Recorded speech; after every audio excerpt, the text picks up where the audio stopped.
உலக மக்கள் அனைவருக்கும் வணக்கம். இப்போ இந்த வீடியோ என்ன பார்க்க போகிறோம்னா இம்மார்ட்டல் ரூலர். அதாவது இம்மார்ட்டல் ரூலரை பற்றி நான் எனக்கு தெரிஞ்ச தகவல்கள் வந்து இந்த வீடியோவில் கொடுக்க போகிறேன். நான் ஆல்ரெடி நிறைய தகவல் கொடுத்துருக்கேன். இந்த வீடியோ என்ன நோக்கத்தில் போட்டோம்னா மக்கள் சேவைக்காக நான் வீடியோ போடுறேன், சரிங்களா? அதாவது வந்து இப்போ 2025 இம்மார்ட்டல் ரூலர் வருவார்னு சொல்லி நம்ம 3 இயர்ஸாக சொல்லிக்கிட்டு இருந்தேன் நான் வந்து என்னோடய சேனலில், மக்கள் சேனல் தமிழால். ஸோ இப்போ திரும்பியும் சொல்கிறேன், 2025 பிப்ரவரி 8ஆம் தேதி இம்மார்ட்டல் வரப்போகிறாரு. இன்றைக்கி அவங்க கொடுத்த மெசேஜ் வந்து ஒரு 2 நிமிஷம் என்கிட்ட பேசினா நான் மெசேஜ் கொடுத்துட்றேன். இம்மார்ட்டலோட வந்து அவருடைய ஆன்மாக்குள்ளே அந்த திரு அப்படின்றவரோட ஆன்மா ஐக்கியமாயிடுச்சு. பரம்பொருள் தான் திருவோட ஆன்மா, பரம்பொருளோட ஆன்மா இம்மார்ட்டலோட ஆன்மாவோட ஃபுல்லாக கனெக்ஷன் ஆயிடுச்சு அப்படின்னு அவங்க எனக்கு மெசேஜ் கொடுத்தாங்க. ஸோ அவங்க சொன்ன விஷயத்தை சொல்லிட்டேன். ஸோ இம்மார்ட்டலோட வயது அப்படின்னு பார்த்தீங்கன்னா 39, என் வயசு 38. அப்போ இதிலே தெரிஞ்சுக்குங்க, இம்மார்ட்டல் வயசு 39, என் வயசு 38. கொஞ்சம் சின்ன பையன் தான் இன்னும், சரிங்களா? என்னடா எப்படி பேசுகிறேன்னு வேண்டாம், கொஞ்சம் பெரிய ஆள் தான், பட்டு பார்க்க சின்ன ஆள் மாதிரி இருப்பேன். கொஞ்சம் நேரத்தில் கோவப்படுவேன், அதையும் பார்த்துக்குங்க. இம்மார்ட்டல் வந்து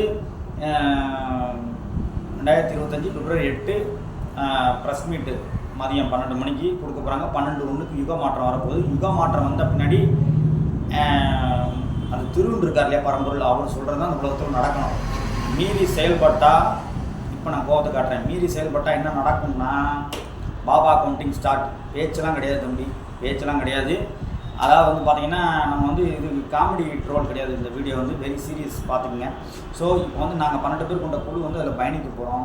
இதில் வந்து வீடியோ போடுறோம், நான் ஒருத்தன் தைரியமாக போடுறேன். ஏன்னா நமக்கு தான் அந்த பஞ்சபூத சக்தி இருக்குதுன்னு சொல்லியிருக்காங்க. நான் வந்து என்னோடய சேனல் வந்து இம்மார்ட்டல் ஃபாலோவர்ஸ்லாம் பார்க்குறீங்கன்றாலும் நான் சொல்கிறேன். ஏன்னா மாலை போட்டு நம்ம வந்து ரொம்ப பேசக்கூடாதுன்றனால நான் இன்றைக்கி வீடியோ 10 நிமிஷத்தில் முடிச்சிடுறேன். ஸோ அதிகமாக கோவப்படாமல் பேசிடுறேன். ஆனால் நான் எச்சரிக்கை கொடுக்க வேண்டியது கொடுத்தேன். நான் பிப்ரவரி 8க்கு அப்புறம் தண்ணியெல்லாம் விற்கக்கூடாது, சரிங்களா? மெடிக்கல் மாஃபியாலாம் ஒழிஞ்சிரு, இல்லம்நாட்டிலாம் ஓடிடு. இந்த இல்லாட்டா இல்லம்நாட்டிக்கு என்ன பண்ணணுமோ பண்ணிடுவோம். நாங்கள் பண்ணாலே தேவையில்லை போகணும், என் பரம்பொருளே பார்த்துக்குவாரு. அப்புறம் இன்னொன்று என்னென்னு கேட்டிங்கன்னா, ஸோ இப்போ இன்னொன்று இந்த பாபா கவுண்டிங் ஸ்டார்ட் அப்படின்னு சொன்னால் அது என்னன்னு கேட்டிங்கன்னா, இது ஒரு காமெடியாக சொன்னேன். பாபா கவுண்டிங் ஸ்டார்ட் பண்ணுறது என்னென்னு கேட்டிங்கன்னா, இப்போ இம்மார்ட்டல் ரூலர் வந்து என்னென்ன பண்ண போகிறான்றதை நம்ம சொல்லிடலாம். அதாவது பொருளாதாரத்தில் வந்து இன்றைக்கி மக்களிடையே ஏற்றத்தாழ்வு இருக்குது. இந்த 2 விஷயத்தை மாத்திரம் போகும் உலகம் முழுக்க. பொருளாதாரத்தில் மக்களிடையே ஏற்றத்தாழ்வு இருக்குது. என்னன்னா இப்போ வந்து ஒருத்தருக்கு சம்பளம் 10,000 இருக்கும், ஒருத்தர் மட்டும் 2 லட்சம் வாங்குறாரு. இவரும் 8 மணி நேரம் தான் உழைக்கிறார், அவரும் 8 மணி நேரம் தான் உழைக்கிறார். ஸோ இப்போ அவர்கிட்ட எல்லாமே இருக்கும், ஆனால் இவர்கிட்ட எதுவுமே இருக்காது. ஸோ இப்போ இந்த ஏற்றத்தாழ்வை சரி செய்யக்கூடியது தான் அந்த அறிவின ஆட்சியாளருடைய முக்கிய பணி. அது ஒன்று தெரிஞ்சுக்குங்க. இன்னொன்று, அதை எப்படி சரி பண்ண போகிறீங்கன்றதை பார்த்துக்குங்க. முருகர் ஆட்சி எப்படின்னு உங்களுக்கு தெரியும். முருகனோட ஆட்சி, இம்மார்ட்டல் ஆட்சி கொடுத்தாச்சு. அப்புறம் வந்து பார்த்திங்கன்னா, ஸோ இன்னொன்று வந்து இந்த ஒன்று வந்து பொருளாதார பிரச்சனை, இன்னொன்று இது பொருளாதாரத்தில் ஏற்றத்தாழ்வு இருக்கிற மாதிரி மக்கள்கிட்டையும் ஏற்றத்தாழ்வு இருக்குது.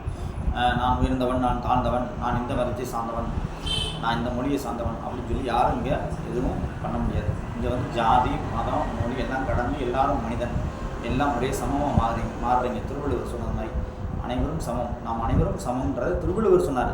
அதை காப்பி அடிச்சுட்டு மற்ற அரசியல் தலைவர் பேசுகிற பேச்சுக்கெலாம் நாங்கள் வரவே இல்லை. ஒன்று வந்து திரு சொல்லியிருக்காரு. திருநாயர்னா நானே சொல்லிடுறேன், முருகன் அவருடைய ஆட்சி தான் வரப்போகுது, சரிங்களா?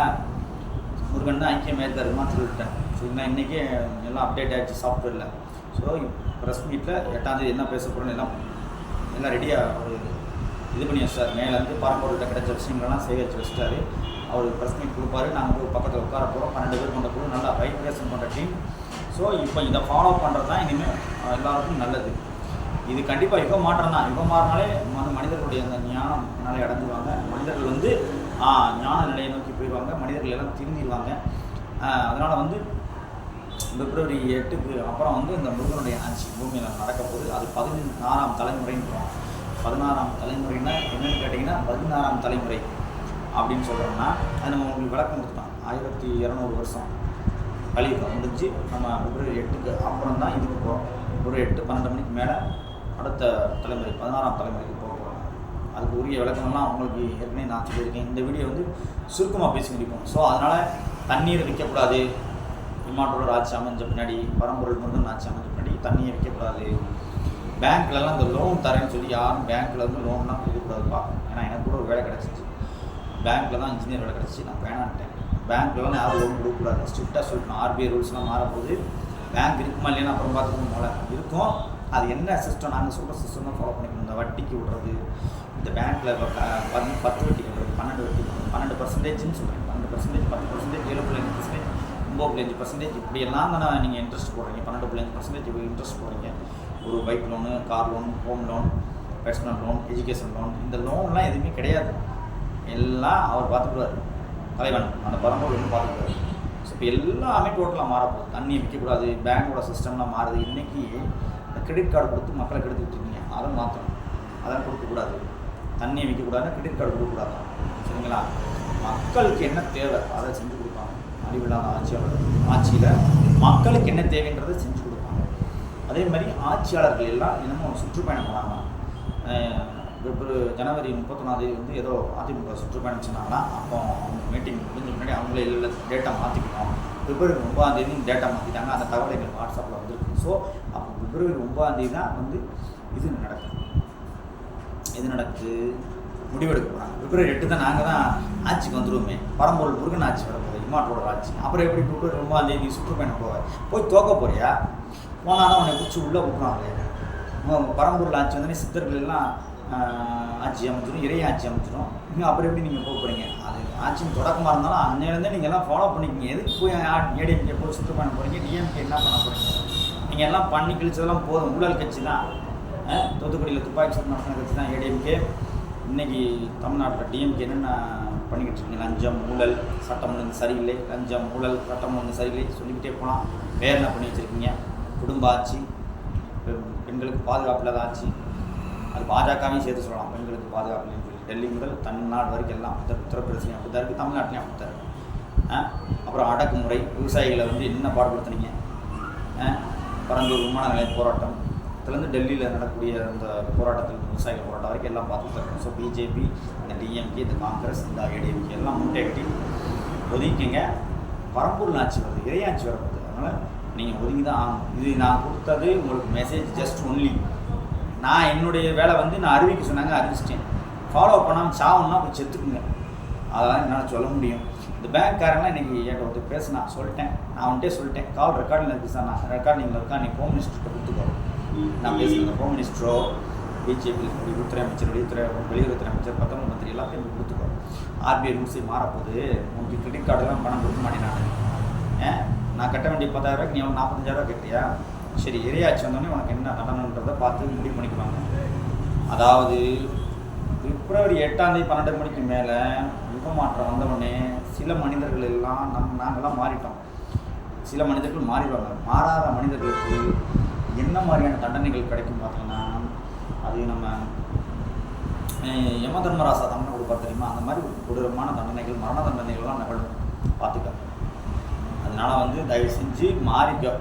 எச்சரிக்கை தான் நான் கொடுக்குறேன், இல்லைன்னா உன்னை சமர்ப்பணி முடிச்சு விட்டுருவானுங்க. பார்த்துக்க. ஓடி ஒளிய வேண்டி தண்ணி எங்கே போனாலும் உன்னை விட மாட்டாங்க. இப்போ அமெரிக்காவில் பார்த்தியல்ல எப்படி தீப்பிடிச்சி இருந்துச்சுன்னு பார்த்தியா இல்லையா? ஸோ அதனால் வந்து சீட்டு வந்து பிரதமர் சீட்டாக இருந்தாலும் சரி, அது சிஎம் சீட்டாக இருந்தாலும் சரி, இம்மாற்றோட கை பெறப்போகுது. சரியா? இம்மாற்றோட பிஎம் சீட்டில் உட்காந்துருக்காருன்னா நானும் தான் இருப்பேன் அவர் கூட. நாங்கள் தான் ஆட்சி அப்புறம் பாண்டியர் ஆட்சி, இது மன்னர் ஆட்சி, இது இறையாட்சி. நீ ஓட்டிடு. உனக்கு அங்கே வேலை இல்லை தம்பி. நீ யார்? நீ எங்கேருந்து வந்த? ஆர்எஸ்எஸ். நீ எங்கேருந்து வந்த? உனக்கு என்ன இந்தியாவில் அதிகாரம் இருக்குது? உனக்கு ஆளை யார் ரைட்ஸ் கொடுத்தது? அம்பானி யார்? அதானி யார்? யாரா நீங்களாம்?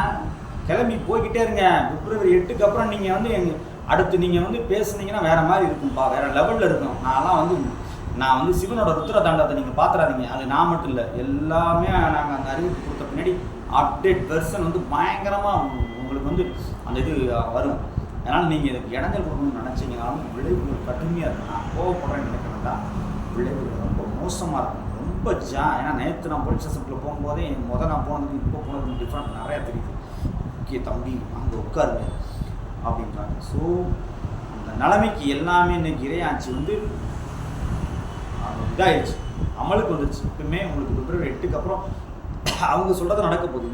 இது வந்து உலக மக்களுக்கான ஒரு நேர்மையான நீதியான தர்மத்தின் ஆட்சி நடக்க போகுது. ஸோ இப்போ ஆர்எஸ்எஸ் கட்டமைப்போ திராவிட அமைப்பின் கட்டமைப்பு எங்களுக்கு தேவையில்லை. திராவிட அமைப்பின் கட்டமைப்பு என்ன செய்ய போகிறீங்க? நீங்கள் எவ்வளோ நாள் ஆண்டு கிழிச்சது போதும். 190 ஆண்டுகள் வெள்ளை நாட்டான், அவனிடம் நாட்டை சுதந்திரத்தை வாங்கிவிட்டு கொள்ளையர்கள் நீங்கள் ஆண்டீர்கள், அவ்வளோதான். வெள்ளை நாட்டான், அவன் கொள்ளையடித்தான், காங்கிரஸ் பாஜக கொள்ளையர்கள் நீங்களும் கொள்ளையடித்தீர்கள். வெள்ளையவனும் கொள்ளையடித்தான், மக்களிடம் நீங்களும் கொள்ளையடித்தீர்கள். திராவிட கட்சிகளும் கொள்ளையடித்தீர்கள் நீங்கள் தமிழ்நாட்டில்.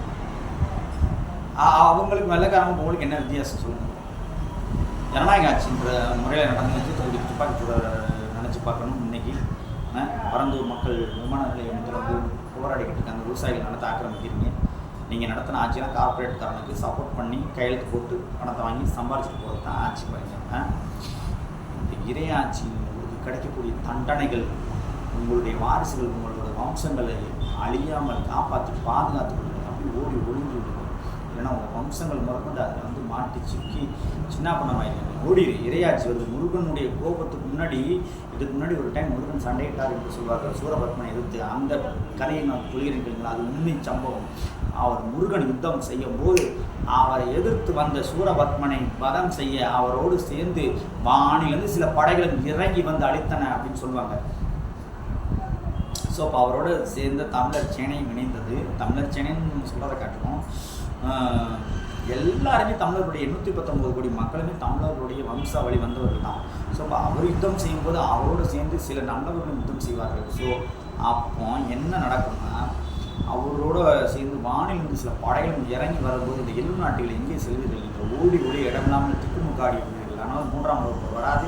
நான் இப்போ சொன்ன போரும் வராது. அமைதியாக ஆகிட்டா அமைதியாக தான் ஆக போகுது. பிப்ரவரி 8க்கு அப்புறம் அமைதியாக ஆட்சியை ஒப்படைச்சிட்டா நல்லது. இறையாட்சி கண்ட்ரோலில் போட்டுட்டா நல்லது. இல்லைன்னா விளைவுகள் வந்து ரொம்ப மோசமாக இருக்குது. நான் முதல்ல என்ன சொன்னேன், இப்போ 1 நிமிஷத்துக்கு முன்னாடி அது நடக்கும். ஆட்சியை ஒப்படைச்சிட்டு தாராளமாக கிளம்பி நீங்கள் போகலாம். போயிட்டு நீங்கள் ஓய்வு எடுக்கலாம். இறையாட்சி வரும் இந்தியாவில். அதுக்கப்புறம் மற்ற நாடுகளுக்கு என்னன்றதை பார்ப்போம். உலகம் முழுவதும் மன்னன்னு ஒருவர் ஆள போகிறார். அவர் பாண்டிய மன்னர்கள் ஆட்சி. அவ்வளோதான். பாண்டிய மன்னர்கள்னு சோழ மன்னர்கள்னு பிரித்து பண்ண வேண்டாம். மன்னர்கள் ஆட்சி. இறையாட்சி. மன்னராட்சி இறையாட்சி நான் ஒன்று தான். என்னை பொறுத்தவரைக்கும் இறையாட்சி. இறையாட்சி என்பது அதை நம்ம சொல்லிட்டோம். இறைவன், மனிதன், தமிழன். ஸோ இப்போ இறைவன், மனிதன், தமிழன் போது மனிதன் அப்படின்ற மனிதனுக்கு தேவையான ஒரு நீதியான ஆட்சி, பரம்பொருளின் ஆட்சி, பரம்பொருளோட ஆட்சி, முருகரோட ஆட்சி தான் அந்த இறையாட்சி. இந்த இறையாட்சி அமலுக்கு வந்த பின்னாடி இங்கே வந்து அனைவருக்கும் எல்லாம் கிடைக்கும். எல்லாமே உங்களுக்கு நம்ம நினைக்கிற மாதிரி நான் போட்ட வீடியோ எல்லாம் எடுத்து பார்த்தோம்னா அத்தனையும் நடக்கும். உங்களுக்கு நன்மைகள் மட்டுமே நடக்கக்கூடிய ஆட்சி தான் இறையாட்சி. ஸோ இந்த இறையாட்சி அமைய போகுதுன்றதுக்கான அறிகுறி தான் அதிமுகவுடைய அந்த சுற்றுப்பயண அறிவிப்பு தேதியை மாற்றி வச்சிட்டிங்க பிப்ரவரி 9. ஏன்னா வேஸ்ட்டாக செலவு பண்ணலாம். கட்சிக்காரங்களாம் வேஸ்ட்டாக செலவு பண்ணலாம்.